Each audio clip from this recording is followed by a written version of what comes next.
আজ শ্রাবণ মাসের তৃতীয় সোমবার, তার সাথে 17ই শ্রাবণ।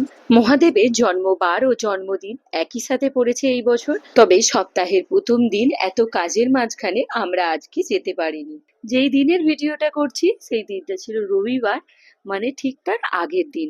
সেই দিনকে আমরা গিয়েছিলাম বড় কাছারি শিবের মাথায় জল ঢালতে। সপরিবারে বেরিয়ে পড়েছিলাম। তো তার জন্যই সকাল সকাল স্নান দান সেরে রেডি হতে বসে পড়েছি। তো তখন বেজে গিয়েছিল 7টার মতো। আসলে আগের দিনকে রাত্রে শুতে একটু দেরি হয়েছিল, তাই উঠতেও দেরি। তাই এখন বেজে গিয়েছে 7টা। 7:30টার মধ্যে আমরা অটো ধরবো। তো এখন আমি আর ক্রিস দুজনে একসাথেই রেডি হচ্ছি। ক্রিস যেহেতু ছেলে আর ও ছোট, খুব একটাও টাইম লাগে না। প্যান্ট জামা পরিয়ে দিই আর ঝটপট করে রেডি হয়ে যাই। প্রতি বছরই শ্রাবণ মাসের কোনো এক শনিবার বা রবিবার আমরা সপরিবারে বড় কাছারি এসে শিবের মাথায় জল ঢেলে যাই। তো তার অন্যথা হয়নি এই বছরও। মহাদেবের টানে ও মহাদেবের ডাকে চলে এসেছি। আমরা মন্দিরে একটু তাড়াতাড়ি এসেছি বলে ভিড়টাও কম পেয়েছি।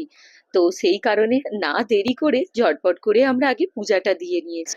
আজকে আমরা খুব একটা সময় এখানে কাটাইনি, কারণ আমাদের তাড়াও ছিল।